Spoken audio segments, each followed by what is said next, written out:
इस वक्त हमारे साथ हैं सजाद शाह साहब, जो गुड्स कैरियर एसोसिएशन के एक मुतहरिक लोगों में आते हैं। ये अपनी बरादरी के लिए हर वक्त तैयार रहते हैं। आज हम इनसे जानते हैं कि ये 2 साल बीत चुके हैं, इनका गवर्निंग बॉडी का इजलास भी हो चुका है, मगर इनके इलेक्शन ना होने की वजह क्या है? सर, इस तरह है कि 30 नवंबर को हमारे जो पिछली इलेक्टेड बॉडी थी उसका टाइम 30 नवंबर को ख़त्म हो गया था। उसके बाद हमारा इजलास होना था जिसमें यह तय पाना था कि इलेक्शन कमीशन कौन होगा और किस तरह मामला चलेंगे। लेकिन उससे पहले हमारे ग्रुपों की आपस में मीटिंग्स होती रही हैं 4-5 की, ताकि हम मुतफ़िका तौर पे एक इलेक्शन कमीशन अनाउंस कर लें जो कि सब ग्रुपों को कबूल हो और उस पर अपना ताकि इलेक्शन करवा सके। लेकिन बदकिस्मती से वो हमारी जो जितनी भी मीटिंग्स हुई हैं उनका वो किसी का नतीजा नहीं निकल सका, जिसकी वजह से अपना आपस में मामला थोड़े ख़राब हो गए।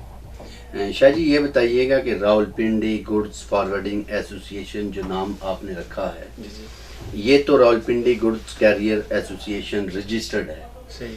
और तो क्या ज़रूरत आन पड़ी कि आपने ये नाम रखा? सर, ऐसा है कि जो रावलपिंडी गुड्स कैरियर एसोसिएशन है उस पे राजा आसफ जंजवा साहब ने स्टे लिया हुआ है फैसलाबाद में।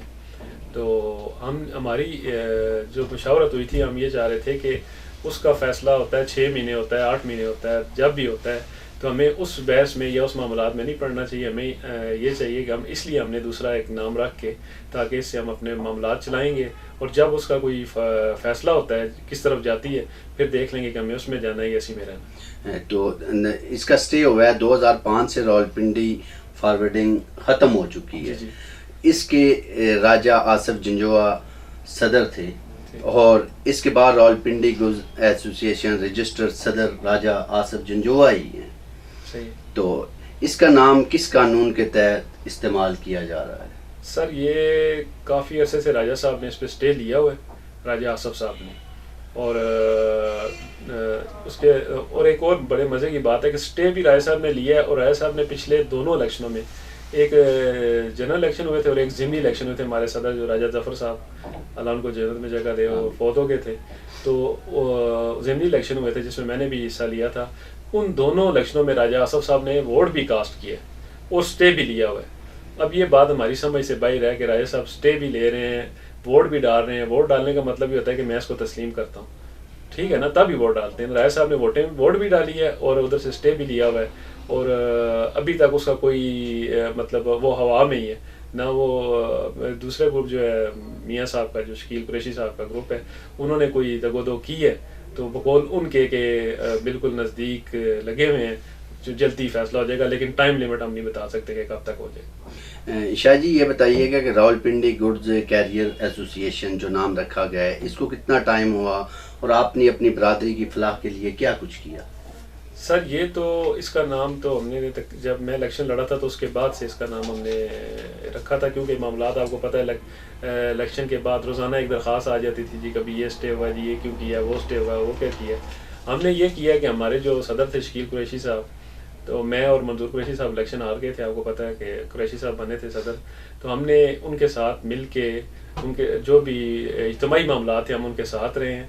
तो बड़ा कोई ऐसा काम तो हुआ नहीं, आपको पता ही पिछले 3 साल से कोई ऐसा कह लें आपके थाने का हो गया या कस्टम का हो गया या ट्रैफिक का, यही मामला चलते रहे या किसी के डिलीवरी के मामला थे, कोई बड़ा काम नहीं हो सका, जिसके लिए मैं ख़ुद को भी हम सब जिम्मेदार हैं इस चीज़ के कि हमारी नाइतफ़ाक़ी की वजह से कोई हमें आज तक गुड्स प्लाट नहीं मिल सके, जगह नहीं मिल सकी। गुजर खान तहसील है, उनके पास अपनी जगह, इस्लामाबाद हमारे ये साथ है, उसके पास अपनी जगह, फैसलाबाद, लाहौर, कराची, गुजराला, कहीं सबके पास अपनी जगह है और हम लोग यहाँ लाखों रुपए किराए दे रहे हैं। और ये कोरोना की वजह से हमारे लोग बिलखुसूस बुकिंग अड्डों वाले, डिलीवरी वाले बहुत ज़्यादा मुतासर हुए हैं, क्योंकि किराया आपको पता है किसी मालिक ने किराया माफ़ नहीं किया और ना ही कोई ऐसे किसी ने कोई रिलीफ दिया, जिसकी वजह से इसकी मेन रीज़न ये है कि हम लोगों के आपस में नातफ़ाक़ी है। शाह जी, इस टाइम 4 ग्रुप, 4 धड़े इधर हैं आपकी जो ये एसोसिएशन है, ये तो एक बहुत मजबूत एसोसिएशन है। ऐसा ही ये तो पाकिस्तान में आप कह लें कि माशियत की रीढ़ की हड्डी साबित होती ऐसे ही है सर। लेकिन क्यों ऐसे तनाज़ात पैदा हुए हैं? आप क्यों नहीं मिल बैठ के इसको ख़त्म करके और एक अच्छे अंदाज में इलेक्शन करवाते? सर दो चीज़ें इसमें बड़ी हैं। मैं एक तो ये है कि हम लोग अपनी अना से बाहर नहीं आते, मैं से बाहर नहीं आते, और दूसरा जो बहुत ही एक बुरा पहलू है वो ये है कि हम लोगों ने अपने बड़ों की इज्जत करना छोड़ दी, ठीक है, जिसकी वजह से ये मामलात आगे नहीं जा सके। क्योंकि आपको पता है जब भी कोई मसला होता है या मामलात किसी भी जगह होते हैं तो बड़े बैठते हैं, बैठ के डिस्कस करते हैं उसको। जब हम बड़ों की इज्जत नहीं करेंगे तो बड़े कोशिश करेंगे कि हमारे दरमियान ना बैठें। बहुत सी वजूहत हैं जिसमें सब मेन यही है कि लोगों आप किसी को इज्जत जब नहीं देंगे तो कोई बंदा आपके किसी मसले में आने के लिए तैयार नहीं होगा। अभी इधर यही पोजीशन बनी। शाह जी, जो शकील ग्रुप है वो तो ये चाहती हैं कि हम इलेक्शन करवाएं। वो उनके कुछ लोगों का ये कहना है कि ये 3 ग्रुप हैं, ये नहीं चाहते, ये कहती हैं कि सिलेक्टेड काम हो, इलेक्शन ना हो। सही सर, बात यह है कि हमारा उनसे जो बेसिकली इख्तलाफ था इलेक्शन पे नहीं था, हमारी 2-3 डिमांडें थी। वो ये थी कि एक तो जो इलेक्शन कमीशन है उसको बाख्तियार होना चाहिए। नंबर 2 ये है कि जिस समय पिछला इलेक्शन हुआ था जिसमें मैं भी इलेक्शन लड़ा था, उसमें तकरीबन 36-37 अड्डे की वोटें वो पोल हुई हैं कि जिन अड्डों को बंद हुए 2-3 साल हो गए।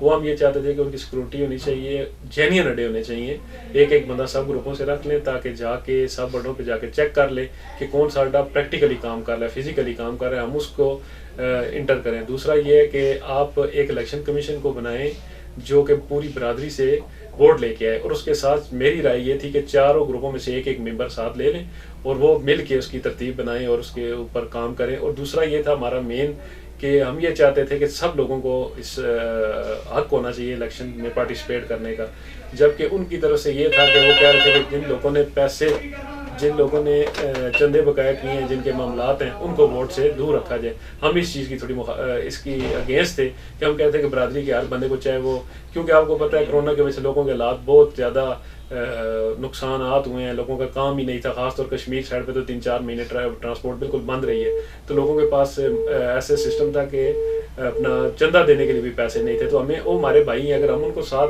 ना लेके चलेंगे तो हमने दुकानदारों से या किसी रेडी वालों से तो वोटें नहीं डलवानी, हमने अपनी बरादरी से ही को साथ लेके चलना। तो आप समझते हैं कि आप अपनी बरादरी की फलाह के लिए सब मिल बैठ के इस अज़म को पूरा करेंगे, इलेक्शन करवाएंगे? सर देखें, बात यह है कि हम तो शुरू दिन से इस चीज़ के कायल हैं कि आप एक चीज़ देखेंगे, जब भी बड़ों की लड़ाई होती है तो छोटों को नुकसान होता है। तो हमारे ज़्यादातर जो आप देख लें 20% 15% लोग हैं जिनकी अपनी जगह है या जिनके पास अपनी गाड़ियाँ, 70-80% लोग वो हैं कि जिनके पास जगह गोदाम भी किराए के हैं और उसके बाद अपना गाड़ियाँ भी वो बाहर से लेते हैं। और लोगों के हालात ज़िंदगी, यकीन करें कि हकीकत में बता रहा हूँ कि बहुत परेशान है लोग। तो हम ये चाहते हैं कि हमारी वजह से उनको नुकसान ना हो, हम लोग मिल बैठ के कोई ऐसी तरतीब बना लें, लेकिन उसके लिए ज़रूरी ये है कि हमें अपने आप से और अपनी अना से बाहर निकलना होगा और बड़ों की इज्जत करनी होगी। मैं बार बार कहता हूँ, जब बड़े बैठते हैं तो हमें बड़ों की बात मानना पड़ेगी। अब देखें, जो भी बड़ा होता है ना, वो तजर्बे से बात करता है। तो मेरी ये ख्वाहिश है, मैं तो पहले भी शुरू से ही है, हमारे आगा खुर्रम साहब की चलते हमारे ग्रुप की तरफ से हमारे तर्जुमान भी हैं, उनकी तकरीबन 20-25-30 मीटिंगें हुई हैं मियाँ साहब से, शकील साहब से, राजा सलीम साहब से। फिर जब हमारा इजलास हो से 2 दिन पहले भी मियाँ साहब आए हैं अपना चौधरी फ़याज़ अख्तर साहब के पास, लेकिन बगैर किसी नतीजे के वो मीटिंगें ख़त्म होती रही। और सिर्फ उसमें यह है कि सिर्फ हम सब अपनी अना में हैं, अगर अपनी अना को छोड़ेंगे, बरादरी के बारे में सोचेंगे तो सब बेहतर हो। तो शाह जी, क्यों नहीं ये अना ख़त्म करते? आप एक मुतहरिक लोग हैं, आप ज़िम्मेदार लोग हैं।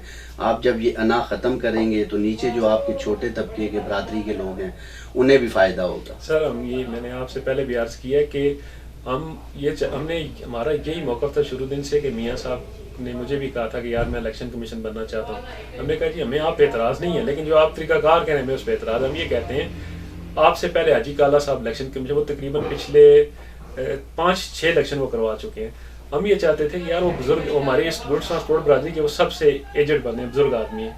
हम उनको अगर कोई बात भी करते हैं तो इज़्ज़त से उनको किसी तरीके से उनको सेटिंग करके उनकी उसके साथ फिर आपके साथ बात करेंगे ताकि उनका भी दिल आज़ारी ना हो। लेकिन इसी दौरान हाजी साहब के बारे में भी कुछ ऐसी लोगों ने बातें करना शुरू कर दी। फिर ख़ास तौर पे फेसबुक पे, ये प्रिंट मीडिया पे लोगों ने एक दूसरे के बारे में बहुत ही गिरी हुई बातें करना शुरू, जिससे लोगों की दिल आज़ारी हुई है। और इससे दिलों में नफरतें ज़्यादा पैदा हुई हैं। हालांकि ख़त्म करने की हमने बहुत कोशिश की है, लेकिन हमारे ग्रुप ने भी बहुत कोशिश की है, स्टेप डाउन करने के लिए भी हम तैयार थे हर बात, लेकिन ये है कि आप नहीं हो सका कुछ भी उसमें, कामयाब नहीं हो सके हम। आप समझते हैं कि ये बर्फ़ कभी ना कभी पिघलेगी?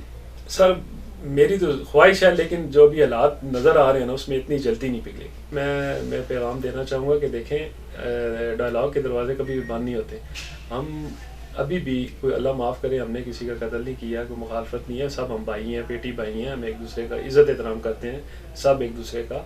तो बात यह है कि मेरी तो ख्वाहिश ये है कि अभी भी मिल बैठ के देखें, मिल बैठ के कुछ ना कुछ बेहतरी आ सकती है। जब भी कोई मामलात होते हैं देखें बैठ के ही हल होते हैं। हमें बड़ों की इज़्ज़त को मद्देनज़र रखते हुए आपस में, क्योंकि हमारी कोई ज़ाती है ना तो नहीं है, ना हमारी ज़ाती कोई जदाद है या कोई मामलात है जिसकी वजह से हम लड़े, हम तो बरादरी के लिए कर रहे हैं। तो मैं फिर भी ये कहूँगा कि मैं अपनी तरफ से, अपने ग्रुप की तरफ से ये कहता हूँ कि हमने कभी भी डायलॉग के दरवाजे ना पहले बंद किए ना आप किए हैं। अगर कोई बेहतर राह निकल सकती है, सब भाई बैठ के कोई मामलात ऐसे हो सकते हैं, तो हम हाज़िर हैं इंशाअल्लाह। जी, इनका कहना है कि हम एक बरादरी हैं, एक लोग हैं, एक घराना है हमारा। मैं फिर भी कोशिश करूँगा कि हम सब इकट्ठे हो जाएं ताकि बड़ों की लड़ाई में छोटों का नुकसान ना हो।